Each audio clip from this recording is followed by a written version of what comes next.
دا قسمه پراډیانو خلکو نه ځان وساتئ.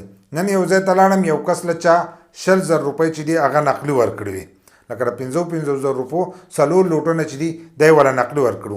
دا کس دا وینا وه، هغه یو کس راغی په موټر کې ما ته یې ویل چې دا 100,000 روپۍ چې دي دا راله ماتې کړه، لکه د 50,000 روپو 4 لوټونه یې راواخیستل چې دا راله ماتې کړه، دا راله 10,000 روپۍ چې دي دا کړه. ما ورته ویل چې دغه 100,000 روپۍ ماتې چې دي دا زما سر نشته، زما سر خو 8,000 روپۍ چې دي ټولې دي.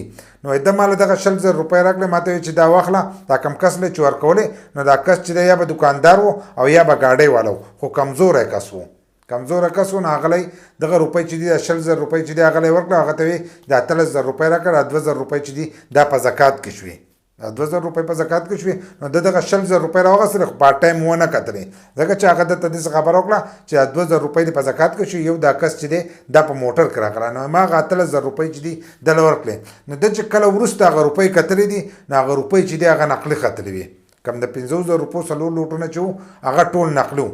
نو دا قسمه دوکه چې دا ستاسو سره هم کیدی شي، لکه د روژې زبرګه میاشت ده او اولنۍ ورځ وه، په اولنۍ ورځ د ده سره دغه قسمه چې ده دوکه وشوه. خو دی دوکه په څه باندې شو؟ دی یو په روژه باندې دوکه شو چې په روژه کې دا قسمه خلک چې دی دا کار نه کوي.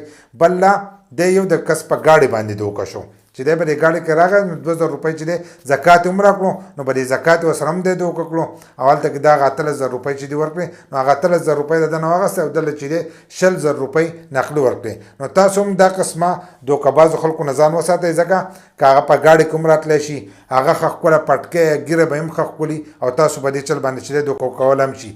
بل لا د دا قسمه خلکو چې دی هغه ایمان نه وي، د هغو لپاره غریب نه وي، روژه نه وي، یو شی هم د هغو لپاره نه وي، د هغو لپاره خالي روپۍ حاصلېده چې دي دغه دي. نو دا یو شارټ غونډه کې میسج و، ما یې د دې سره شیر کړم او تاسو هم مخکې شیر کړئ چې نورو کسانو ته هم دا ور ورسي چې هغه هم دوکه نه شي دسي.